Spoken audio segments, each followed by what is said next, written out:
And we're live. And I'm going to show this and show this. And hi, everybody. Welcome to Why Am I Yelling Live? Thank you so much for being here. I know that we took a couple of weeks off, and so I appreciate you sticking with us through that. I am Krista. I am your host. I am a transformational life coach focusing on parenting and relationships. And this is my little weekly talk show where I get to highlight other coaches, other women, other men, other people who are inspiring me in my life.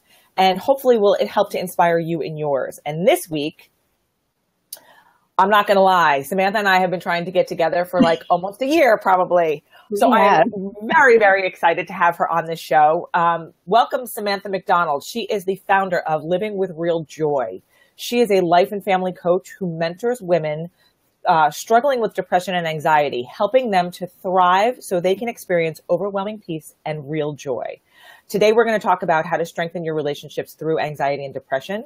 I know it's something that a lot of us probably have experienced in our lives, and some of us don't like to talk about it. It seems to be like a taboo subject, and I feel like it's coming out more. So I love that people are talking about it and making it a known topic. And I love that you're here to talk about it with us. So thank you so much for joining us, and please welcome Samantha McDonald. We're so happy you're here. Well, thank you, Krista. I'm glad to finally be here. I know, right? It's been so crazy. Yeah. Exactly. So I want to just jump right in. So tell me, first of all, I want to know your story. So tell me how you got to this place, because I feel like everyone's got a why and a reason for their path, because we've all been on different paths.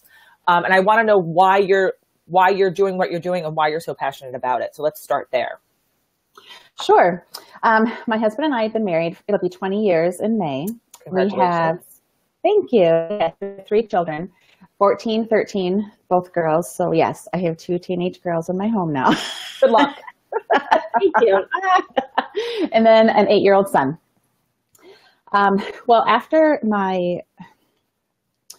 I guess I want to start out by saying, when I look back, I really believe I was struggling with depression probably since I was a teenager, to be quite honest. But that was back in the 80s, 90s. So you're right. It was taboo. You didn't talk about it. You know, maybe people thought I was just an emotional teenage girl. Right. Yeah. But I had my oldest at 26. And we had waited 5 years before we decided to have children. We decided that. And so I was so excited. I couldn't wait. Well, I experienced something I never, ever experienced before, postpartum depression. Right.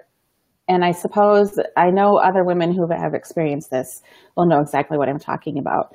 There's anger, there's guilt. You know, I think people think depression is all about sadness, and no, it's not. There's a lot of that in there, but my threshold for irritability was super low. I was mad at my husband, who didn't do anything. Right.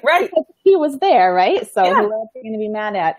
And then there was this pattern, this cycle of being upset because my daughter wouldn't sleep, and then yelling and getting after him and make her sleep, and all this crazy stuff that you cannot do with a newborn child. So then I would feel guilty. And then the condemnation started. I'm such a terrible mother. I'm a terrible wife. Look at how I treated, my family. So I finally went to my doctor actually after 8 months.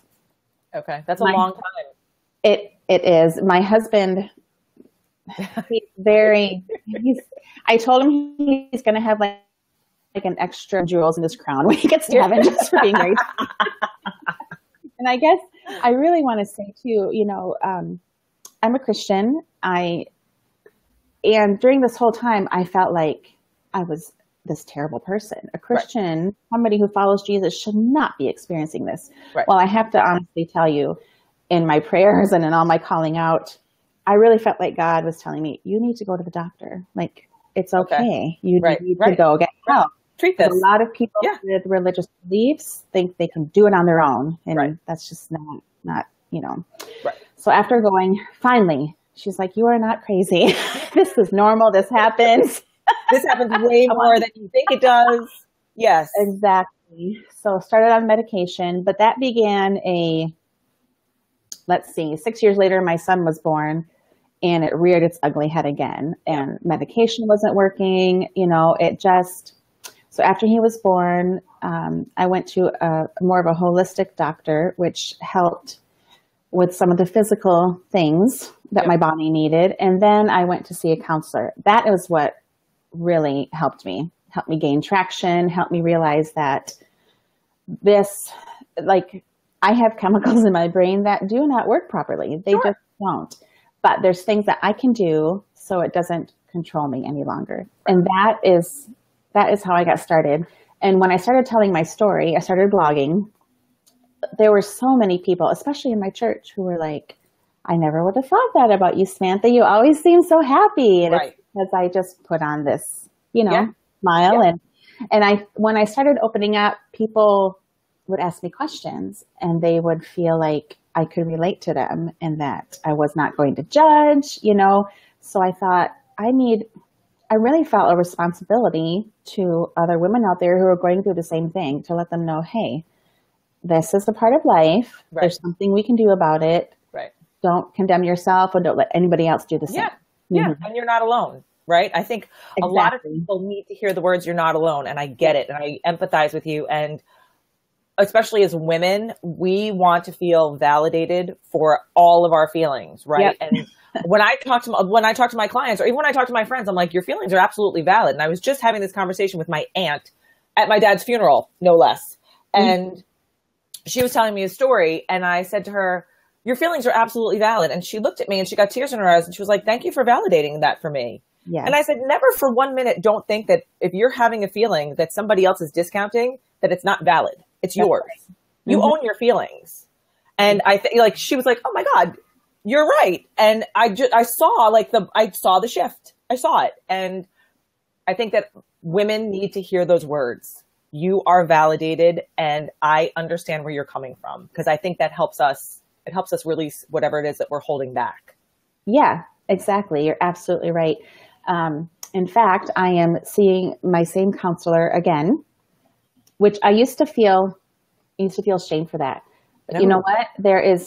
There's never any shame in asking for help and getting what you need. And we were just talking about this very thing, just that your feelings are your feelings. They are not right or wrong. They are feelings, and they are okay. And he was telling me, especially as women, we need to get it out. And he said, if you don't get it out, it's going to hurt you worse in the long run. You have to get it out. So exactly. You're right.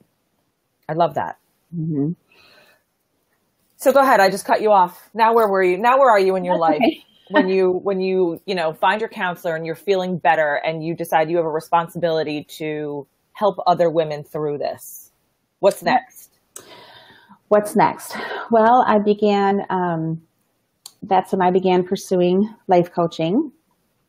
And then I also, I began just talking to women one-on-one, kind of finding out what do they really need? And I honestly, a lot of it is they just want someone to listen. They really do.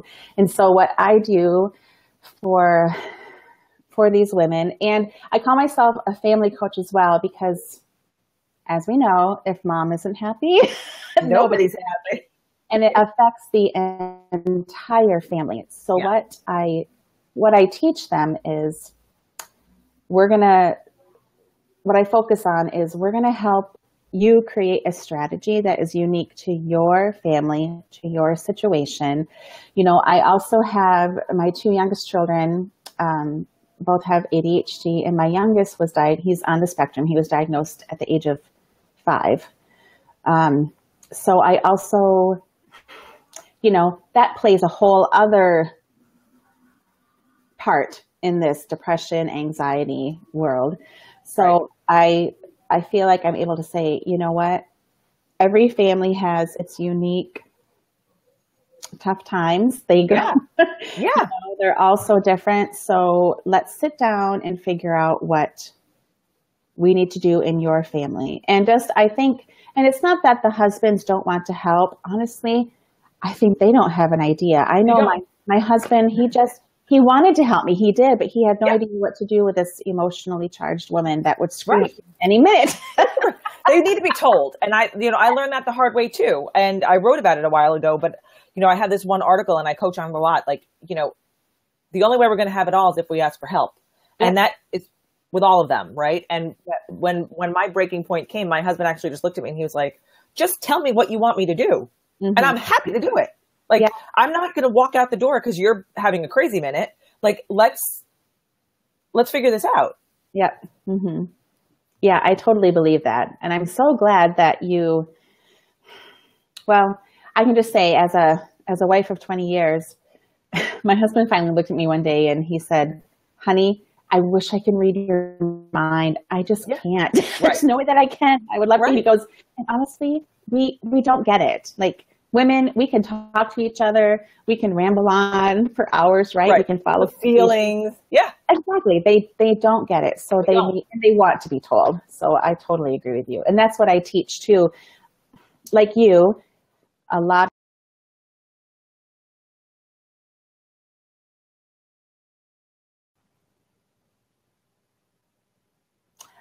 of this is about listening to each other. Are you there, Krista?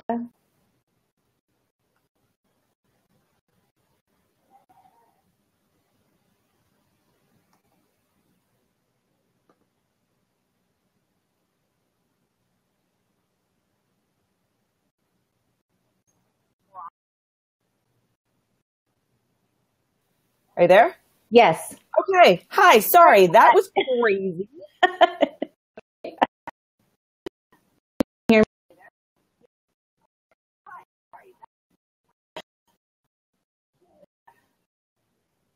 A moment.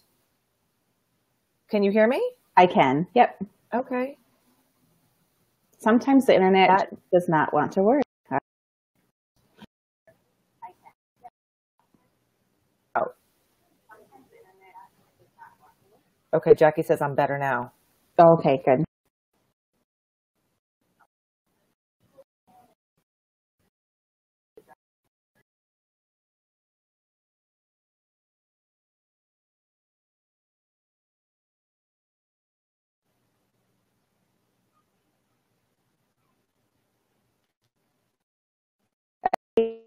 See you.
Hey, Krista. Hi. Hi.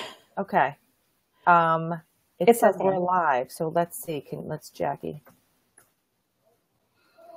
Yes. This is crazy. I'm so sorry, everyone. This is so weird and crazy. This has never happened before. You know, Krista, I was actually having issues earlier. So it, like with something else I was doing. So maybe it's me. I don't know. It's quite all right. Okay, we're back now. Okay, cool. Okay. Sorry, everyone. Sorry for that delay and interruption and weirdness. But we're back. So let's pick up where we left off. We're talking about depression, anxiety, and how to overcome it in relationships. And Samantha was just telling us about how her experience has gotten her to this point. So I'm going to let you keep going. Sure.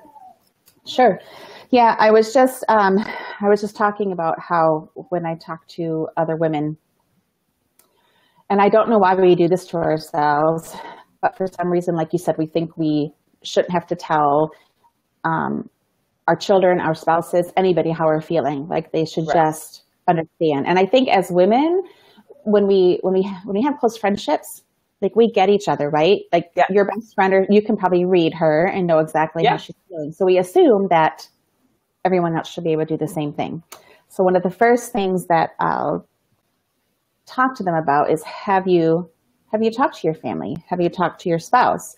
And my children are older, but kids get it, right? They know if mama's off, they know if something is going on. Yep. So it's important to explain it to them. Age appropriately, of course, but my kids are 14, 13, and 8. I have no problem saying, hey, you know what? Mom's having a bad day. So, I'm going to go take a little break so I can, kind of get in a better mood, whatever I need to do. And they get that. They understand it. So, and I'm happy to report that and be an example of that for them. They are then learning how to deal with these things when they come up, because they're going to happen. If it doesn't happen now, it's going to happen later. Sure. Mm-hmm.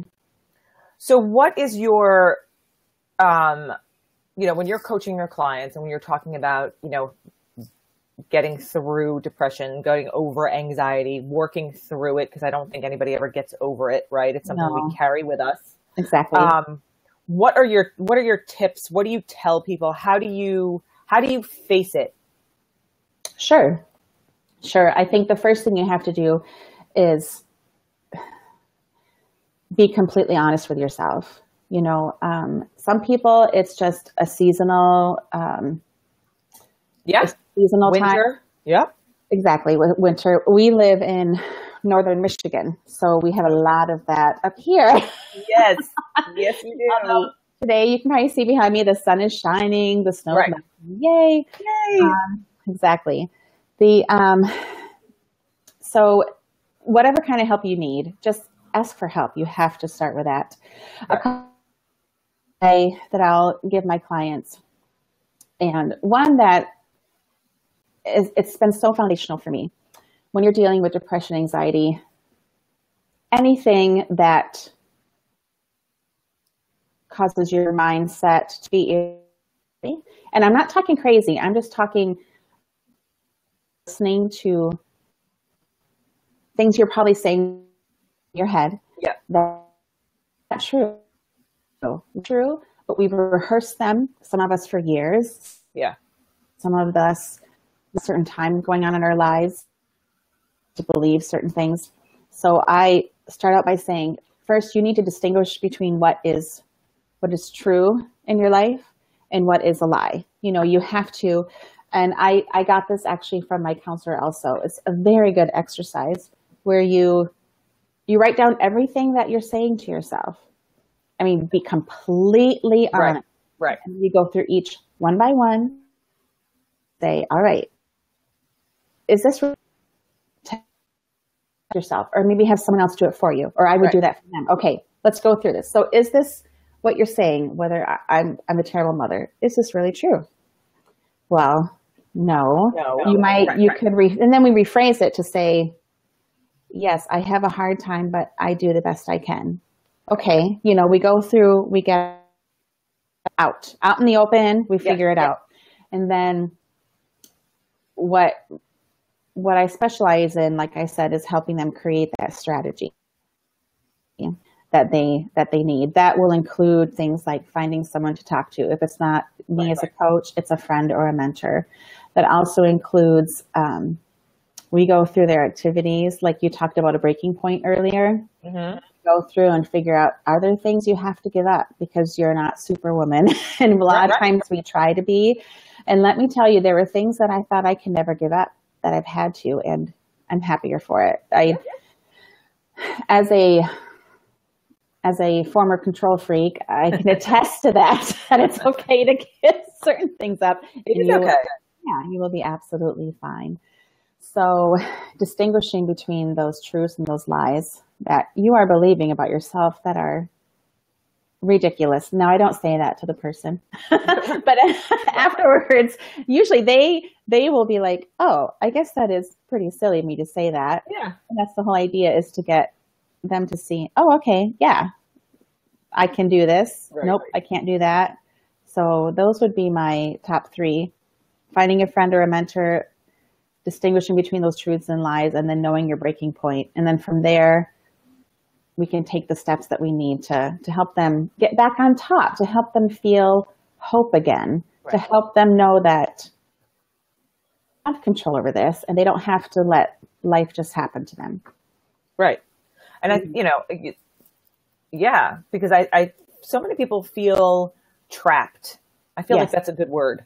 And just in my conversations with people, when I'm, I don't necessarily specialize in depression or anxiety or anything, but I feel like it comes up for a lot of people unbeknownst to them, or like, they don't want to talk about it, or they don't want to admit it, or whatever it is that is happening. And I think that, acknowledging it and writing it down. I love the writing it down pieces, especially like the hard stuff, because if you're not doing that, I'm a journaler. So I journal. I try to journal every day if I can. Yeah. I don't, but I try to do it every day. Mm-hmm. And I look back on some of my journals, and like you see this stuff like that you're writing, and it's like, okay, I didn't write one thing in there that had, like, all the stuff I started out with was like all positive and all great. And that's wonderful, but it's like, you need to put a little bit of truth behind that. So you're allowed to have a bad day, even if you are the biggest optimist on the planet, and you're allowed to, yell at somebody, even if you're not really into the whole yelling idea. You know what I mean? Like you have to acknowledge it, and you have to, admit it. And I think for a lot of people, that's a hard thing to do. And, judgment is also, plays a big deal in it too. So many people, it's so funny when you say, when you were a teenage girl, like, everyone's got a moody teenager. Yeah. But like nowadays, it's like, really, or is my kid really suffering from something? Are they really going through something? And I think that, so many people that are ahead of us in generations will shake their heads and say, you guys are too, like, sensitive and too this and too that. But I really feel like we're just smarter, and we are more in tune. And science has come science comes a long way, even in between the 6 years of me having my kids. I was like, I didn't have that test the first time around. And you're right. Like, science is amazing, and medicine is amazing. And, there's a reason why it progresses every minute of every day. Right. And so we're learning things about the brain and about how we work as human beings and our chemical makeup. And like you said, your brain does something different, and so does mine, and so does the next person. And like, that's why we're all so different from one another. Exactly. And I love that you talk about it. I love that you put your own journey into it, because I think that's important. You can resonate with it, and you can, acknowledge it and touch it with other people, because they love that. Mm-hmm. What has been your favorite part of doing this job? Oh, my favorite part, honestly, is talking with the women. I love it when I see the light bulb come on in their heads. You can see it in their eyes. It's that. And honestly, Krista, I really think a lot of it is they don't feel alone. They just want to know, like, the whole validating your feelings. They want to know somebody gets it. Yep. They want to know they're not alone. And when they first see that glimmer of hope, it's like, oh, I can do this, Yeah. it's okay how I've been feeling. It's okay that I don't always understand myself. It's okay that other people don't understand me. What's the most important is that they know they can do something about it, and they know they're going to have tools and strategies, and that someone's there to help them. And I get off the phone calls and I'm just smiling. Like, I really, that's my favorite part. I love that. I love, because it's, it's really important. And I can't impress upon it enough, you guys, that, if you're going through something, you don't have to go through it by yourself. And there's always someone to talk to. And there's, even if it's the guy on the corner, like, there's somebody is willing to listen, always. Yeah. Mm-hmm. And a lot of time, and what the craziest thing to me is, especially now after, having kids and going through it, and Will and I have been married for almost 16 years. And so, we've been through it for a long time. And it's like, if you can't go to these people, then who can you go to? Yeah. And I find that for a lot of people, these people are their last resort.